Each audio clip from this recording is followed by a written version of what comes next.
Une production, Les Podcasteurs. Le couple est une grande aventure, une sacrée aventure. Tous connaissons des joies et des peines au sein de nos couples, et tous avons besoin d'éclairage. Et il n'y a pas d'école pour cela. Alors, bienvenue dans ce podcast de l'intelligence amoureuse. Je suis Florentine Dolnoy-Wang et je vais vous donner la main le long de la voie du couple, cet univers passionnant, complexe et unique en son genre, qui nous envoie dans le meilleur comme dans le pire. Passionnément, j'apprends, je crée et je transmets des outils pour ouvrir toutes les possibilités de l'amour en nous et entre nous, pour laisser l'amour faire son travail et nous ramener à nous-mêmes, pour nous aider, tous et chacun, à fertiliser l'espace du couple. À chaque épisode, je répondrai à une question. Viens me la poser sur Instagram, l'espace du couple. À nos amours. Aujourd'hui, c'est le deuxième volet de ce podcast que je consacre à l'adultère, l'infidélité ou la relation extra-conjugale si tu préfères, la rupture du pacte de monogamie. N'hésite pas à écouter le dernier épisode si tu ne l'as pas encore fait parce qu'il pose les jalons de ce qui suit. Alors, l'infidélité, l'adultère, grave ou pas grave? Depuis que le monde est monde, l'infidélité existe et fait passer les couples par un état de chaos émotionnel. Ces mouvements de vie bouleversent, secouent, mettent fort à l'épreuve la paire de vie. Dans ce pacte tacite ou implicite de monogamie, une relation extra-conjugale est source de douleur intense pour tous. Perte de repères, sentiment de trahison, de culpabilité, de peur, de blessure, de confiance perdue, d'incompréhension, doute, impression de tout perdre, rage, désespoir, impuissance, dépit, chagrin, et j'en passe. Notre univers émotionnel, nos représentations, nos certitudes, nos fondations narcissiques sont vraiment mises à l'épreuve. Sans équivoque, l'adultère invite un cortège de souffrance et dans le vif du moment, il est difficile de dézoomer.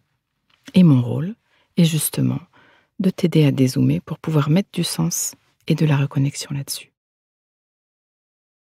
Il existe une ligne de crête qui permet d'accueillir à deux toutes les émotions provoquées par l'infidélité, de déplier dans la rencontre toute cette intensité émotionnelle, d'aller en voyage dans le monde l'un de l'autre et d'écouter l'impact, de comprendre, de se remettre en lien, de réécrire le couple. Visiter le monde de celui ou celle qui est trompé, que je voudrais un autre mot, et explorer finement ce qui est touché. C'est différent pour chacun. De la sensation de trahison, la perte de confiance dans son soi érotique, la honte ou même toute autre chose. Différentes blessures à différents niveaux, un monde unique, magnifique et vulnérable. Visiter le monde de celui qui est sorti du pacte et explorer finement ce qui est en jeu.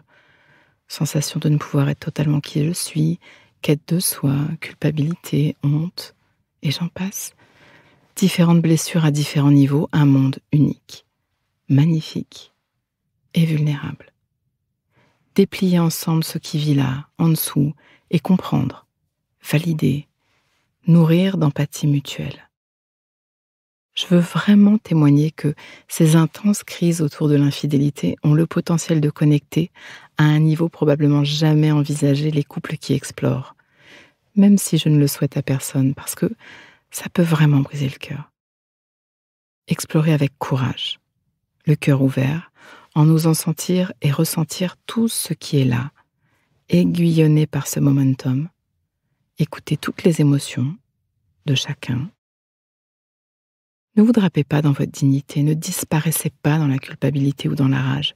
Restez en présence. Oui, ça pique. Vous pouvez le faire. Ce n'est pas l'infidélité en soi qui sépare les couples. C'est ce qu'ils vont en faire ensemble. Et parfois, avec l'aide de leur entourage, pour le meilleur ou pour le pire. Revenez à l'épisode 22.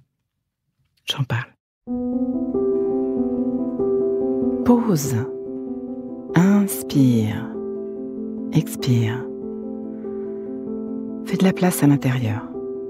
Comme un petit entracte qui donne de l'oxygène. Prends juste un instant pour refaire de la place. Voilà, j'y reviens. Ce qui est dangereux pour la relation, c'est de ne pas s'occuper ensemble des émotions réveillées chez l'un et chez l'autre. Adultère ou pas d'ailleurs.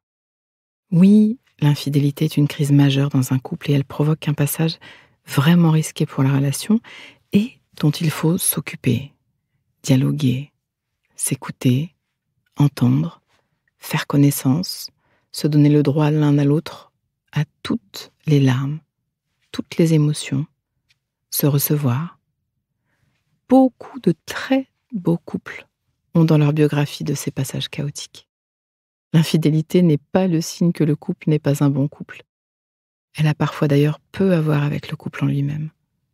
Ce qui est sûr, c'est qu'elle appelle à plus de vie, plus de connexion, plus de conscience pour être traversée sans séparer. Le couple d'avant ce coup de tonnerre est mort et enterré. Il reste aux partenaires à mettre au monde leur couple suivant, ensemble. Car, comme à chacune de nos crises ou de nos grands mouvements de vie, quels qu'ils soient, notre couple va devenir un nouveau couple. La renaissance à deux sera facilitée par une redéfinition du pacte, ce fameux pacte de monogamie dont je vous parlais dans l'épisode précédent. Facilitée par une reconnexion émotionnelle et par une reconnexion érotique et sexuelle, un chemin passionnant qui forge de grandes relations. Il va être l'heure d'ouvrir à toute votre vulnérabilité et de laisser vos cœurs crack open. Let your heart crack open, un mot qui manque à notre langue française. Laissez le cœur se briser, ouvrir, comme une mue. Quelques recommandations dans ce passage. Jamais de décision irrévocable sous l'emprise d'une émotion passagère. Nos émotions, aussi intenses soient-elles, passent et nous informent et nous demandent de nous mettre en mouvement, mais ne font pas loi. Accueillez d'être secoué et que votre partenaire l'est aussi. L'infidélité touche à des nerfs profonds chez chacun, pour chacun. J'insiste, pour chacun. Donnez-vous du temps. Avec le temps va. Évitez de raisonner en blanc et en noir. Sortez la tentation de la victime du paysage relationnel. Chaque fois que vous sentez une partie qui a envie de se victimiser, congédiez-la. Reprenez votre pouvoir, tous co-créateurs de ce qui se passe, à chaque instant, même l'adultère. Multipliez les gestes de tendresse, les intentions positives, même si c'est ce que vous avez le moins envie de faire sur le moment. C'est un réflexe étrange et courant que celui de couper les connexions du corps quand la relation est en chantier. C'est comme une décision perdant-perdant. Nourrissez-vous. C'est difficile de traverser un désert en commençant mort de soif et en évitant les oasis. Et faites-vous accompagner si vous sentez que c'est trop difficile. À l'espace du couple, par exemple, je propose une masterclass pour apprendre les outils de l'intelligence amoureuse. Aimer, ce compétence. Entendez les signaux parfois, entre vous, il y avait besoin de remettre de la vie.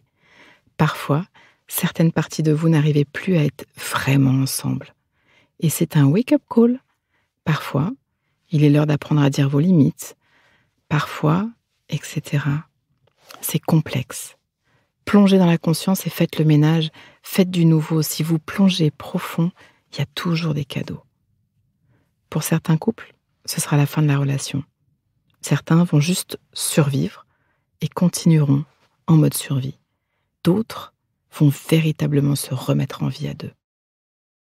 Imaginez un jour, vous retournez sur le chemin, regardez en arrière cet épisode traversé et sentir un grand merci monter en comprenant le cadeau de vie de ce passage. Comme toutes les crises, l'adultère contient des promesses de décongélation de nos parties perdues en route. Il y a des cadeaux de vie qui piquent quand on les ouvre. Je nous souhaite à tous moins de survie et plus de vie. À nos amours. Pause. Donnons-nous le temps, quelques instants, pour intégrer. Prends le temps d'une respiration. Inspire Expire. Et sens. Branche-toi sur ce que tu vis à m'avoir écouté. Tu vas terminer cette phrase. Une chose que je comprends pour ma vie amoureuse, présente ou passée, c'est: et ce qui me touche le plus là-dedans, c'est... Décompte et laisse-toi récolter ce qui vient. Tu peux aussi noter une phrase, un mot, une image, une idée qui te viendrait là, maintenant à l'esprit, pour l'ancrer, pour plus d'intelligence amoureuse. Le cœur est un muscle qui se muscle. Ce podcast est écrit et exprimé par Florentine Denoy-Wang, produit par les podcasteurs et mis en musique par Laurent Aknin. Si vous voulez soutenir notre programme, abonnez-vous, mettez des étoiles ou des cœurs, partagez autour de vous et rejoignez-moi sur la page Instagram L'espace du couple. À vos amours.